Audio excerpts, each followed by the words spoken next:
تو تیسری چیز، کیونکہ مجھے یہ منافق بہت برے لگتے ہیں، میرے ساتھ کئی کھلاڑی آئے میرے سے زیادہ بہتر ٹیلنٹڈ تھے، پاکستان ٹیم میں آئے، سکور کیا، اچھا ہوا، کالر اوپر کر لیا انہوں نے، کپڑے اچھے پہننے شروع کر دیے، انگریزی بولی شروع کر دی، اور مطمئن ہو گئے کہ ہاں جی میں پہنچ گیا ہوں۔ جس دن وہ یہ کرتے تھے وہ نیچے جانا شروع ہو جاتے تھے۔ ایک اقبال کا شعر ہے کہ ستاروں کے آگے جہان اور بھی ہیں، ابھی عشق کے امتحان اور بھی ہیں۔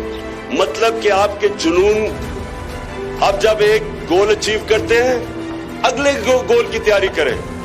میں پہلے جب 18 سال کی پاکستان ٹیم میں کرکٹ کی اس لیے مثال دے رہا ہوں، آسان ہے آپ کے لیے انڈرسٹینڈ کرنا، کہ میں جب 18 سال کی عمر میں پہلا ٹیسٹ کھیلا تو میں پہلا ٹیسٹ کھیلا، اب سوچیں کہ میں 18 سال کا سب سے چھوٹا تھا ٹیم میں، تو میری جو خواب تھی وہ یہ تھی کہ میں 100 رنز کروں گا، سینچری بھی کروں گا اور 10 وکٹیں لوں گا۔ 100 رنز یا 10 وکٹیں کیا کرنی تھی، ٹیم سے نکال دیا، اتنا برا میں کھیلا، 3 سال تک ٹیم سے ہی باہر رہا۔ لیکن ایک وقت آیا کہ میں کرکٹ ہسٹری میں 2 کھلاڑیوں نے صرف کیا ہے، انہوں نے ایک ہی میچ میں 100 رن بھی کیا اور 10 وکٹیں بھی کی، تو ایک وقت آیا وہ کیا میں نے۔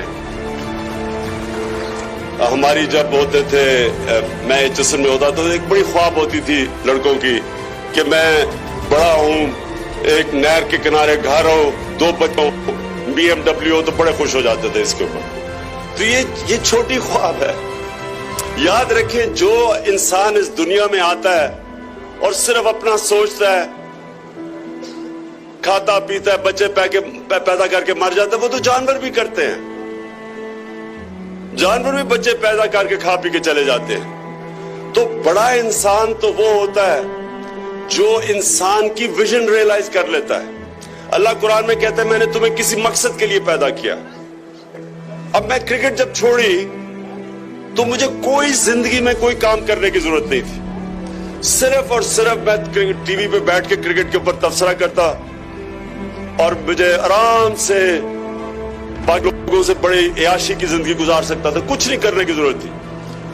یہ بھی پچھلے جب سے میں نے کرکٹ چھوڑی ہے کئی دفعہ میرے پیسے ختم ہونے لگے تھے، تو جب پیسے ختم ہوتے تھے کرکٹ کے لیے کوئی باتیں کرتا تھا، 3-4 سال کے لیے 1-2 مہینے میں پیسے کما لیتا تھا۔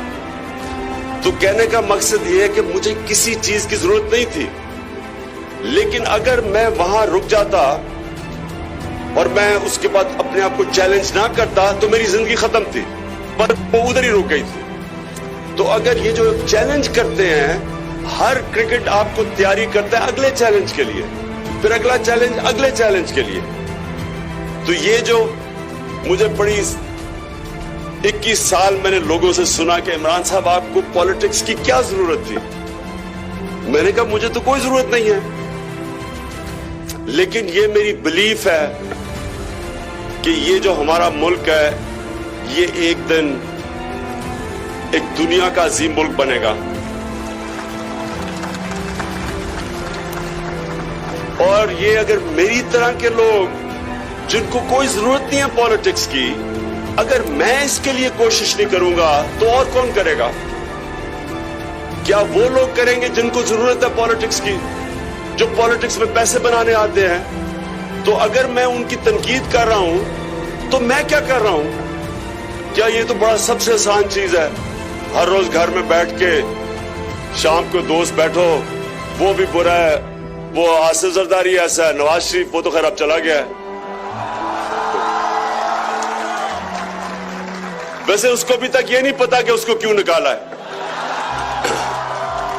تو یہ سب سے آسان چیز ہوتی ہے، گھر میں بیٹھ کے اچھا جی وہ بھی برا یہ بھی برا، تو یہ تو بڑا آسان ہے۔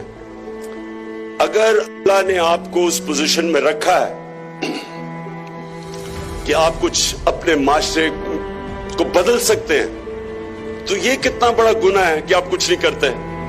آپ اس لیے کچھ نہیں کرتے کہ وہاں گندے گندے لوگ ہیں، آپ کو ہر دوسرے دن گالیاں نکالتے ہیں۔ اچھا یہ میں نے آپ کو ایک اور میں چیز، یہ میں ڈائیورٹ صرف کر رہا ہوں تھوڑا سا، یہ جو کہتے ہیں نا کہ عمران خان بڑی گالیاں نکالتا ہے، میں سوچوں میں نے تو کبھی کسی کو اس طرح گالیاں نہیں نکالی۔ میں نے پھر ریئلائز کیا کہ گالی کس کو کہتے ہیں. اگر میں کرپٹ آدمی کو میں کہتا ہوں یہ چور ہے, یہ ڈاکو ہے, اس کو گالی کہتے ہیں. یہاں انہوں نے یہ جو بڑے بڑے ہمارے ملک میں کرپٹ لوگ ہیں, انہوں نے ایک بڑی زبردست کام کیا ہے. انہوں نے کام کیا کہ وہ جو چھوٹے چور جیلوں میں ہوتے ہیں ان کو چور کہہ دو, ٹھیک ہے, لیکن جو اربوں چرا کے ملک سے باہر لے کے جائے ان کو گالی نہ نکالو. ان کو 40 گاڑیوں کا پروٹوکول دو. ان کو جناب جھک جھک کے ہاتھ ملاؤ ان سے. یہ دیکھیں, یہ بہت آپ سب کے لیے یہ بھی بڑا امپورٹنٹ آپ فیوچر ہے اس ملک کی.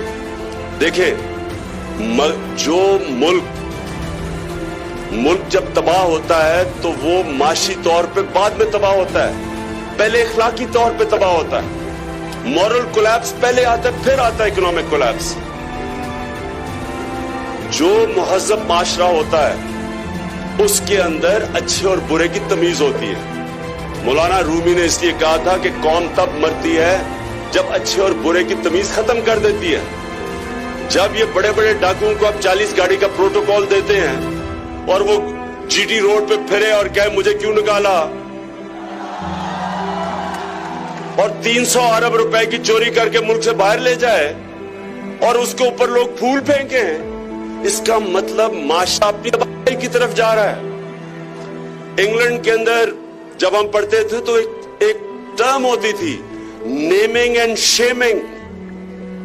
جو برا ہے اس کو برا کہیں. آپ یہ کیا کر رہے ہیں کہ بہت بڑا ڈاکو ہے عمران صاحب, آپ ان سے تمیز سے بات کریں. تو آپ کے گھر میں مجھے بتائیں کوئی چوری کرے, آپ کی ساری چیزیں چوری کرے, آپ اس کو تمیز سے بٹھائیں گے, آپ اس کو اچھے کھانے کھلائیں گے, پھول پھینکیں گے اس کے اوپر, آپ اس کو اب کیا, یعنی پھر سے تصور کریں جو آپ کے گھر میں چوری کرتا ہے آپ کا کیا برتاؤ ہوگا اس سے. تو جو ملک کے 300 ارب روپے چوری کر کے باہر لے جاتا ہے اس کو 40 گاڑی کا پروٹوکول دے دیتے ہیں.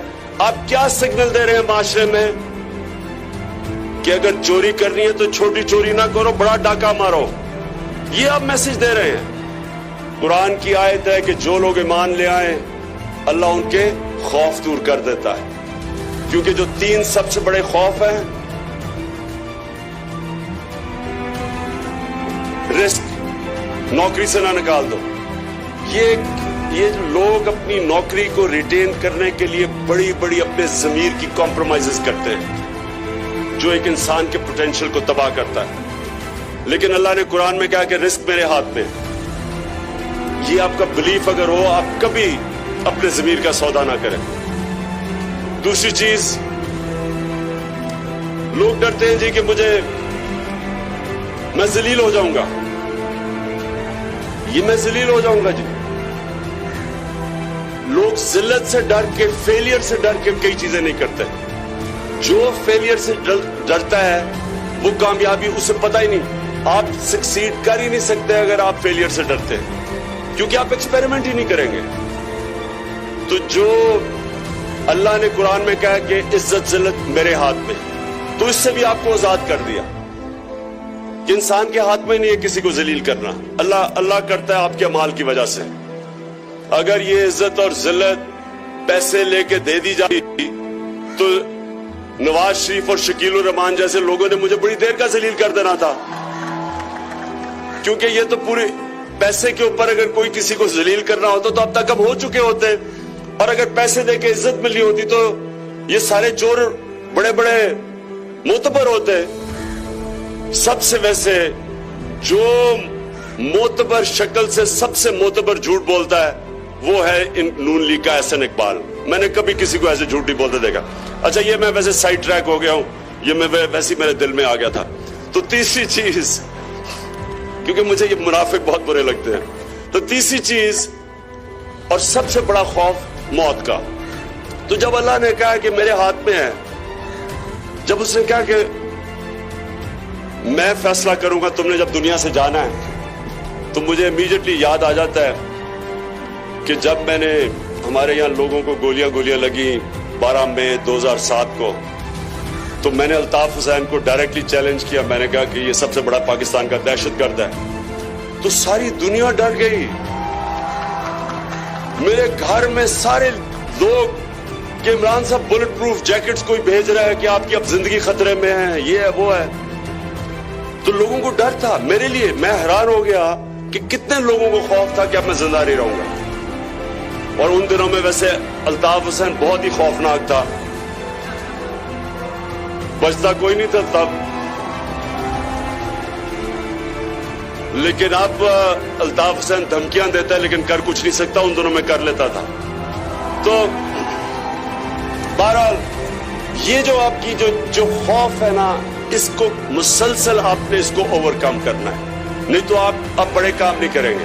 راستے میں ہمیشہ کہیں نہ کہیں آپ گھبرا جائیں گے فیلئر سے کہ میری نوکری نہ چلی جائے وغیرہ وغیرہ. اور آخری چیز جو بڑی امپورٹنٹ ہے وہ یہ کہ انسان کو ہمیشہ انسانوں میں انصاف کرنا چاہیے.